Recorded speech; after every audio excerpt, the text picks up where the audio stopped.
Kamu pikir aku tahu bentuknya seperti apa? Mengingat kini aku menggelepar ingin bebas dari cengkramannya. Tapi aku tak bisa lepas.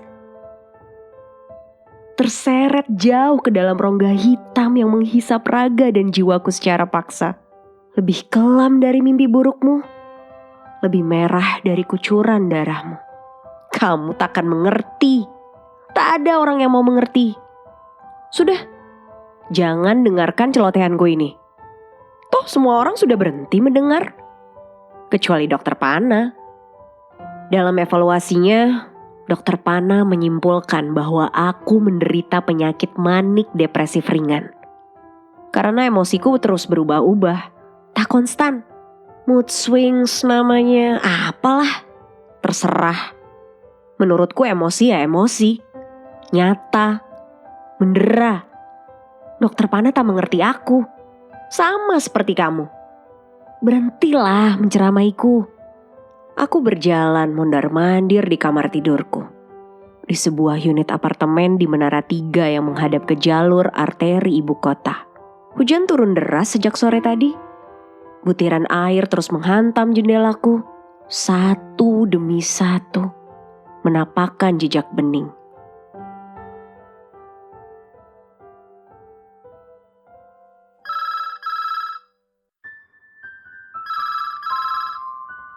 Ibu berkali-kali menelepon, berusaha menenangkanku. Takut aku melakukan sesuatu yang tak diinginkan. Sesuatu yang bodoh, tergesa-gesa, ceroboh. Beliau bercerita kepadaku perihal lelucon yang didengarnya di pasar minggu lalu. Agar aku tergelak, lupa sesaat. Tapi aku tak pernah tertawa jika beliau berusaha membuatku terkekeh. Leluconnya membosankan. Sudah ku dengar sebelumnya. Tak ada yang lucu di dunia ini. Habis sudah tawa yang dulu terpendam dalam dada. Kering, tak bersisa. Kamu takkan mau tahu. Aku lelah menjelaskan semua ini. Aku mencoba duduk, tapi tak bisa. Aku harus terus bergerak. Saat ku angkat gagang telepon, jemariku bergetar. Ku tatap jajaran tombol numerik yang ada di pesawat telepon. 5 jam telah berlalu sejak terakhir aku menghubunginya. Dia pasti sudah pulang ke rumah sekarang. Halo. Nah, itu dia. Shh. Halo? Ku tekan tombol flash. Kamu dengar suaranya barusan? Dia menyapaku. Terus terang, aku tak perlu banyak. Sapaan ringan atau desah napasnya saja sudah cukup. Kini dunia tampak lebih baik. Stabil. Gambaran wajahnya memenuhi kepalaku. Meninggalkan tapak-tapak hasrat dalam tubuhku. Dan dengan girang, ku sambut kebahagiaan ini. Telingaku tak mencurangiku.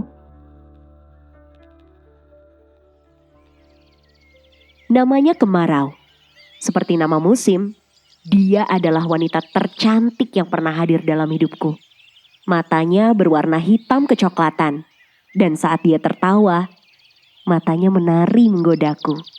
Kemarau paling senang menghabiskan waktunya di sebuah villa milik keluarganya di Sukabumi, di mana dia bisa menunggang kuda dan berenang di danau tenang. Aku masih ingat, dia suka rasa buah ceri yang masih setengah matang. Gemar memetiknya langsung dari pohon tanpa dicuci terlebih dahulu. Katanya, sebisa mungkin dia ingin menceraikan diri dari kehidupan di kota besar dan kembali ke alam natural. Di Sukabumi, ia punya kebiasaan bangun jam 5 pagi dan pergi berjalan kaki menyusuri perkebunan. Dia ingin sendiri. Apa kamu masih mencintainya? Tanya Dokter Pana di salah satu sesi pertemuan kami. Tubuhnya yang tambun bersandar pada punggung kursi yang dilapisi bahan kulit. Kakinya bertumpu di sudut meja yang tersusun oleh kayu mahoni. Kedua tangannya terekat dalam posisi berdoa di atas perutnya yang buncit. Aku menatap jauh keluar jendela kantor Dokter Pana yang terletak di gedung perkantoran bertingkat 4 di area Kuningan. Melewati hamparan taman kecil di bawah sana. Jantungku berdetak cepat. Secepat langkah kaki yang kubiarkan berlari dalam imajinasi. Melampaui kutub-kutub dunia. Entahlah, aku berbohong. Masih banyak yang ingin kusampaikan. Jauh lebih banyak. Apa kamu rela melakukan apa saja untuk mendapatkannya kembali? Lanjut Dokter Pana seraya melepas kacamatanya, lalu menggunakan jempol dan jari telunjuknya menekan titik di antara kedua mata. Pertanyaan itu tidak masuk akal. Sejauh mana pengabdian cinta bisa dikategorikan sebagai pengorbanan? Aku rela memberikan hidupku, menggabungkan dua benua yang dipisahkan lautan luas, memindahkan gunung, kelaparan. Tapi tidak sekarang, tidak sejak kemarau melaporkanku ke polisi atas dasar gangguan jiwa. Aku tak menjawab. Dokter Pana mencatat sesuatu di buku catatannya. Kami teman dekat, atau setidaknya aku dan Kemarau pernah jadi teman dekat. Katanya, aku adalah pria paling baik yang pernah dia temui. Dan dia bersyukur karena tak sengaja bertemu denganku di sebuah toko DVD bajakan saat sedang berburu film-film teranyar. Aku menyapanya karena parasnya mengingatkanku akan temanku dulu di sekolah dasar. Kami berkenalan. Dulu aku masih berprofesi sebagai seorang dokter umum. Setahun sebelumnya, aku baru saja lulus dari Universitas Kedokteran. Dan aku punya banyak mimpi untuk mengubah dunia menjadi tempat lebih baik. Jika kamu lihat tanganku saat itu, kamu pasti tak menyangka. Jemariku tak pernah bergetar sedikit pun. Diam, seperti batu. Aku tak kenal rasa takut. Kemarau mengagumi cita-citaku untuk menolong orang. Dan sesekali dia membandingkan perjalanan hidupku dengan kisah orang suci dan pahlawan rakyat yang pernah dia dengar selagi kanak-kanak. Kuyakini dia bahwa aku sama bejatnya dengan sebagian besar laki-laki yang dia kenal. Kemarau mengangguk, tapi kemudian memberiku nama panggilan Santo yang lekat hingga sekarang. Di penghujung musim hujan tahun itu, kami berbaring bersebelahan di atas hamparan rumput segar di belakang vila keluarganya di Sukabumi. Punggung kami bersentuhan dengan permukaan tanah. Wajah kami berhadapan dengan langit senja. 2 gelas sirup dibiarkan kosong di samping kami. Berikut keranjang buah dan makanan kecil yang setengah isinya telah kami santap. Menjelang malam, Kemarau menunjukkan jari ke arah konstelasi bintang yang dikenalnya dari pelajaran astronomi di kampus. Ia tersenyum mendapati bentuk gugus bintang yang menyerupai kepala botak.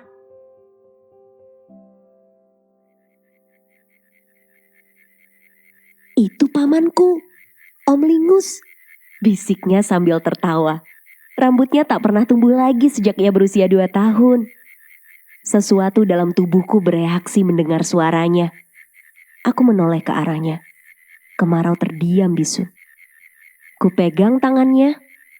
Lalu aku berguling menyamping hingga tubuhku berada di atasnya. Wajahnya mendadak dipenuhi teror, berubah merah. Berat tubuhku menghimpit gejolak yang tumbuh di dada. Persahabatan kami berubah menjadi sesuatu yang lain, berbeda. Langit jadi saksi. Aku baru makan bawang putih tadi. Akunya malu. Kemarau berusia 20 tahun dan setiap inci dari tubuhnya memancarkan cahaya hidup yang tak pernah redup. Aneh rasanya mendapati wajah Kemarau memerah karena malu. Mulutku bau. Lanjutnya menahan agar bibirnya tidak terbuka terlalu lebar. Aku tidak peduli. Kudekatkan wajahku dengannya. Pipinya hangat ketika bersentuhan dengan pipiku. Waktu ku kecup pucuk hidungnya dan ku rasakan dia menahan napas. Jika ia masih ingin memberi alasan lain, aku takkan mendengarnya. Dia tahu itu. Lepas napasmu, kataku menyentuh sudut bibirnya. Aku tak peduli. Pasrah. Dia melepas napasnya. Kuhela bau bawang putih yang keluar dari mulutnya, sama seperti kuhela ciuman perawannya. Dia tak pernah mengakuinya kepadaku, tapi aku adalah yang pertama. Aku tak bisa membuktikannya, tapi aku bisa merasakannya. Kamu harus bisa melupakan dia, Santo. Nasihat Dokter Pana menyilangkan kakinya yang tebal dan gemuk. menatap jauh ke dalam mataku. Itu adalah hal terbodoh yang pernah ia sampaikan kepadaku. Seolah aku tak tahu, tak sadar, tak mau tahu. Aku berserah pada kursi tempatku duduk, membiarkan tubuhku menggumpal di sana. Seperti orang yang baru saja dipaksa berlari maraton dan kini lelah bukan kepalang. Cobalah pergi keluar dengan teman-teman kerjamu, tambah dokter Pana. Ku coba main tenis, ku coba main video game, ku coba berjalan jauh mengelilingi kompleks perumahan. Ku coba merokok, ku coba marijuana. Aku menenggak alkohol di bar umum dan menggauli gadis-gadis murahan untuk semalam. Ku coba berakting, ku coba memecahkan teka-teki matematika. Tadinya aku ingin mencoba berenang, tapi takut tenggelam. Akhirnya aku duduk di bangku taman dan menatap matahari terbenam. Saat ini lewat pukul 2 pagi dan mataku tak mau terpejam. Jika kesunyian bisa membunuh, dalam waktu dekat aku pasti sudah mati. Hampa ruangan dengan cepat digantikan oleh gumaman bernada tinggi yang datang dari setiap sudut. Mengepungku, membuat bulu kuduku berdiri. Kudengar napasku berburu, mencari bayang-bayang masa lalu, mengembara di alam gelap dan terpuruk berpapasan dengan sesal. Hari esok adalah satu-satunya harapanku. Matahari akan bersinar lagi. Aku akan hidup sehari lagi. Ini bentuk yang kulihat dari tempatku berbaring. Sebuah bola besar berpijar terang membawa petaka, terjatuh dari kegelapan di atas sana. Pijarannya panas membakar kulitku, memicu amarah, benci, dan duka. Kutunggu kesempatan untuk menekan nomornya lagi. Dan itu saja sudah cukup. Itu lebih dari cukup. Obsesi. Permainan yang tak ada habisnya.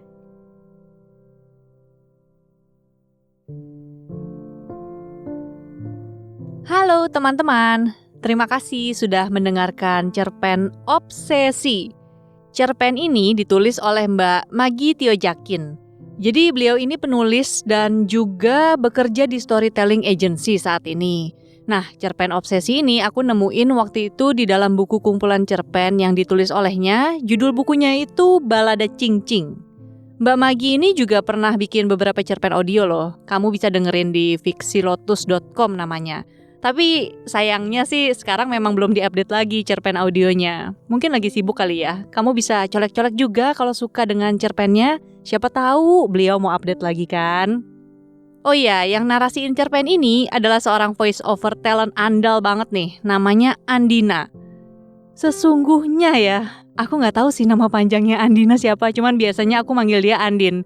Jadi kami kenal gara-gara waktu itu ada satu kerjaan. Terus suaranya dia bagus banget, pembawaannya juga oke. Dan pas ku tawarin mau gak coba ngisi cerpen di podcast Main Mata, ternyata dia mau. Senang banget karena aku emang suka banget sama suaranya Andin.